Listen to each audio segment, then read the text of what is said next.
Well, I just figured if I left, they would be grounded. Helicopters would be grounded. They have to be signed out. The maintenance has to be a daily inspection has to be signed out every day, or else they couldn't fly. Then there's all these paramedics, all these pilots wouldn't be able to work.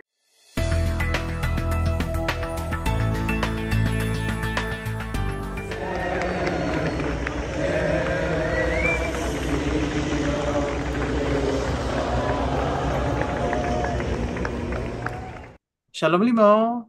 שלום שי. היום נדבר על מד"א, מסוקים, ואיך הם קשורים ל-BC.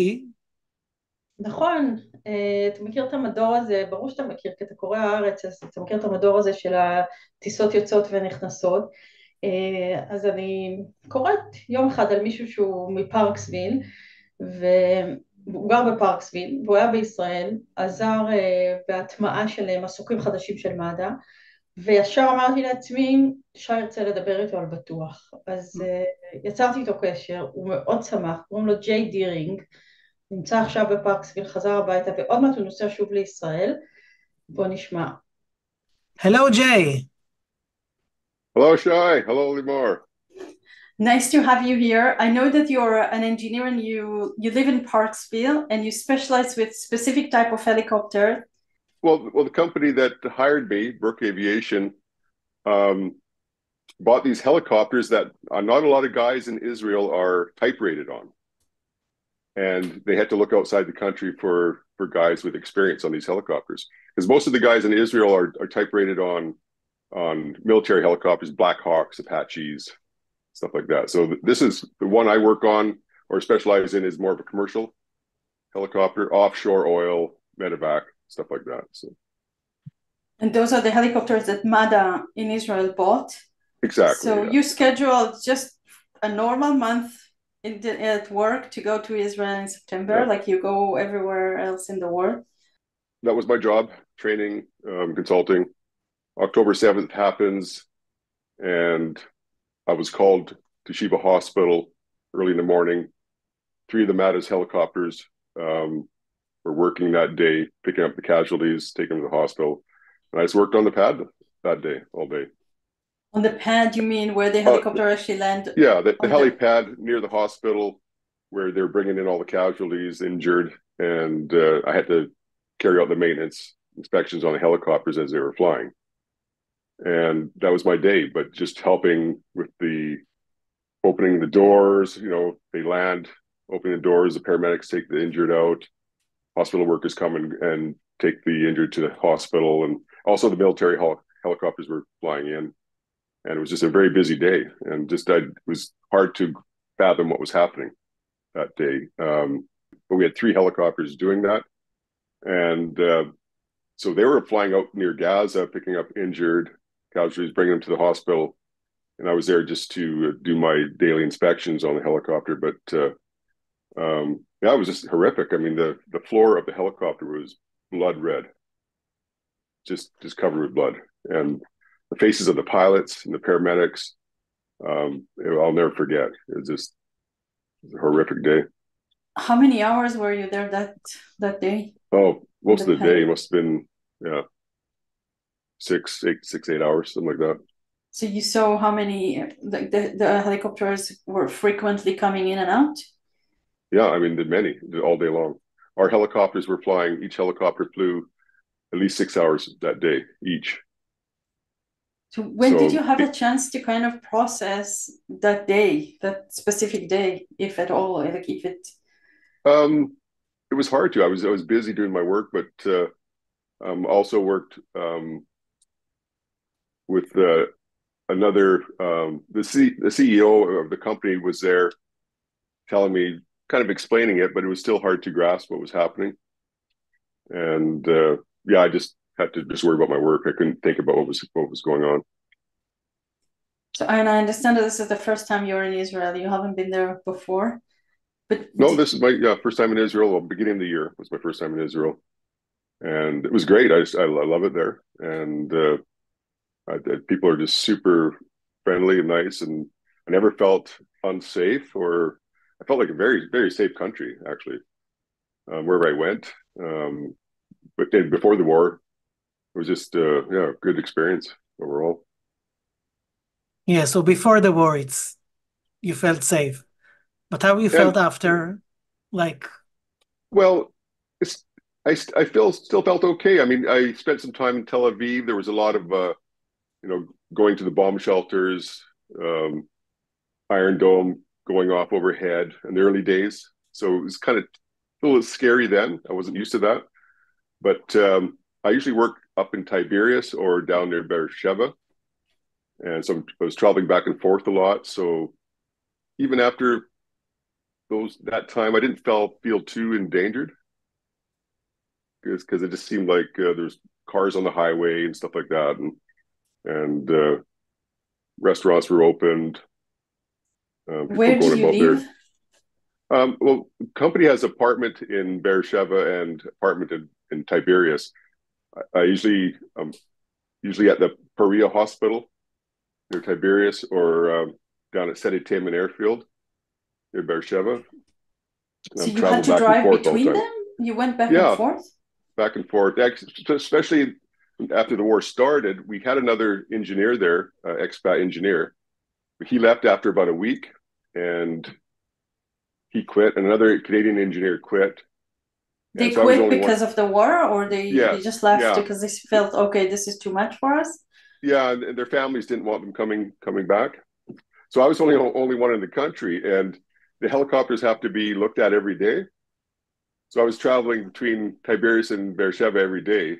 So I'd average 6 hours of driving per day to do the maintenance. did And With you all the drive by yourself? alarms You're yeah, driving or? yes. Oh my. and all the alarms on the way. So what made, so I'm trying to think for myself, what made you so dedicated to keep doing this? Well, I just figured if I left, they would be grounded. Helicopters would be grounded. They have to be signed out. The maintenance has to be a daily inspection has to be signed out every day, or else they couldn't fly. Then there's all these paramedics, all these pilots, um, wouldn't be able to work, and they're more in danger than me. They're flying near Gaza and the more dangerous areas. I'm just on the highway between our bases, and I wasn't didn't feel scared or anything or in danger.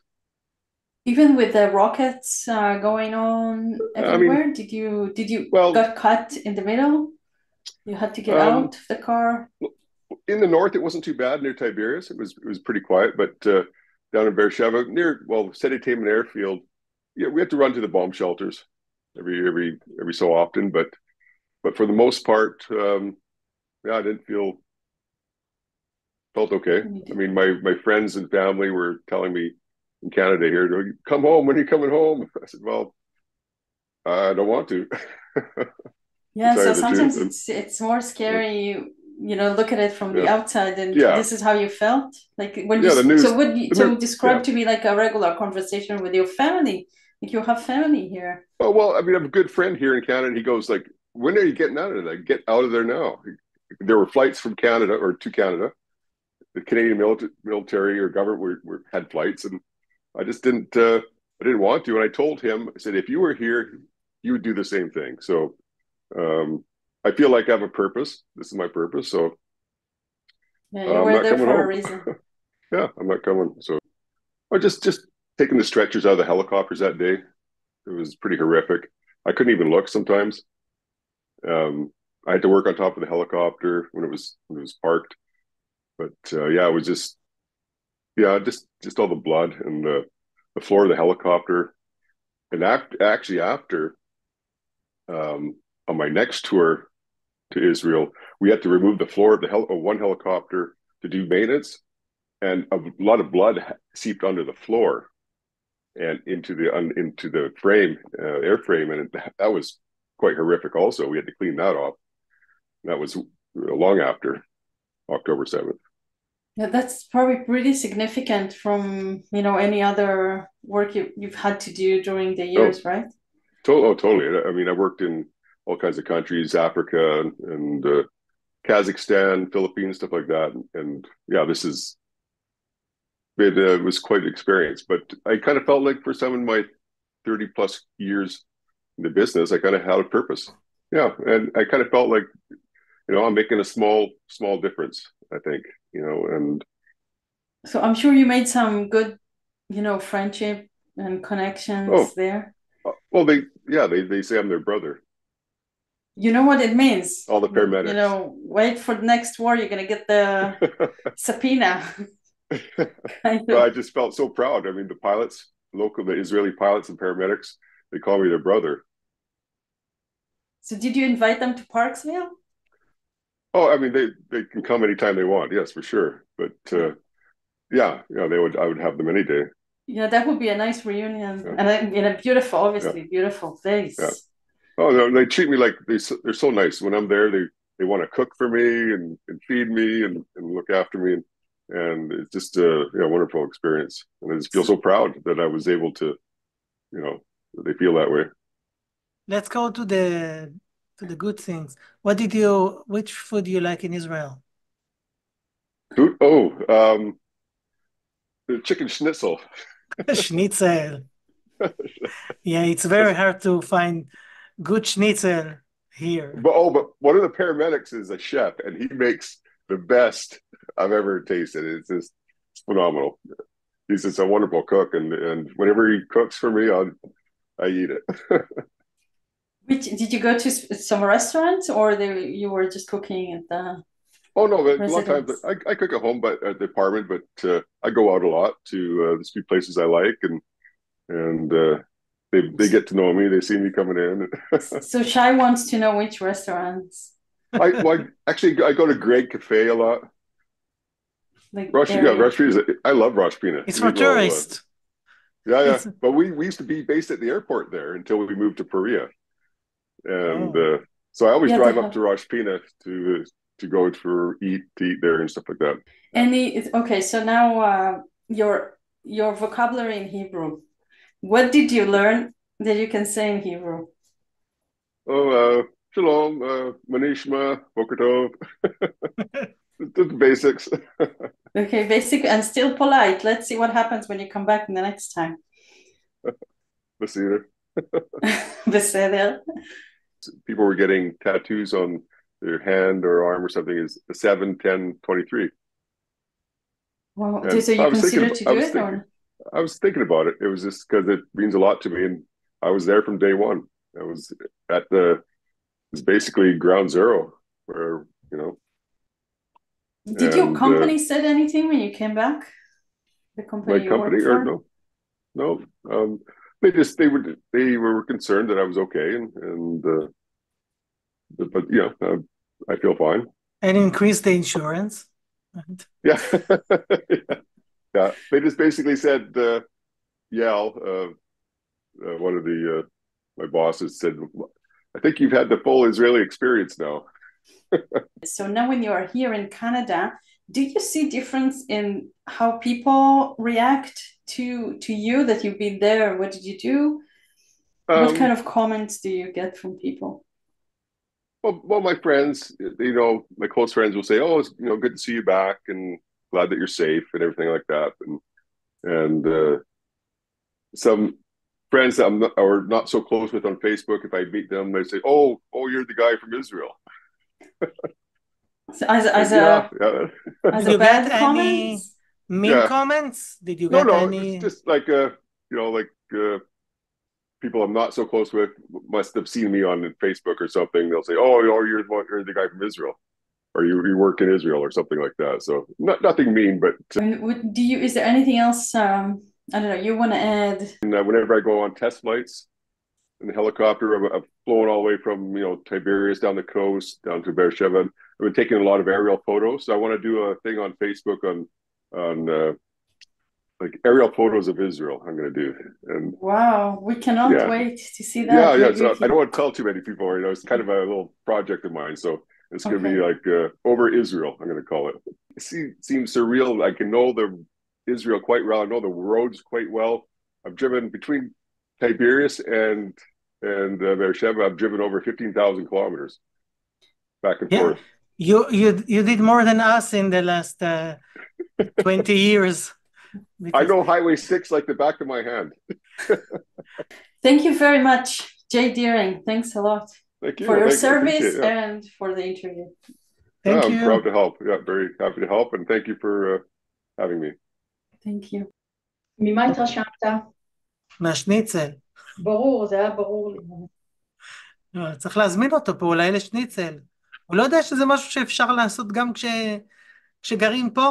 אני לא בטוחה שאתה יכול לעשות אותו שניצל, בכל זאת. טוב, בכל זאת הוא שף, כן. הבחור שהכין לו את השניצל. כן, האמת שזה היה מאוד נחמד לגלות בעיקר את כאילו dedication שלו, להישאר, לעזור, כאילו אחוות לוחמים הזאת שאנחנו מכירים רק מהישראלים, ושהוא חוזר לשם, ואני אגיד לך את האמת, אני הופתעתי מהתגובות שהוא מקבל, שהן פשוט תגובות חיוביות של אנשים. מאוד מפתיע, כן, כי הוא מספר שהוא לא קיבל שום... בדרך כלל אומרים לאנשים, אתם עוזרים במלחמה, אתם עוזרים בג'נוסייד, כל מיני שטויות וכל מיני דברים, והוא באופן מפתיע, טוב, אולי יש לו את ה... הוא גם בעצם עזר להציל חיים, אז הוא לא... כן, יכול להיות שבגלל שהוא במד"א ולא ב-IDF. כן, האמת היא באמת אני רוצה להציע למי שיש לו רעיונות דומים, רעיונות לאנשים מעניינים שאפשר לראיין אותם ונמצאים כאן בקנדה וקשורים לישראל באיזשהו אופן, אז תכתבו לנו פה בתגובות או שתשלחו לנו הודעה ואנחנו נשמח ליצור קשר, שי יקבע אם אתם ראויים לרעיון או לא, ונחליט ככה. זה הכל תלוי בשניצל כמובן. תודה ביי רבה. לימור. ביי.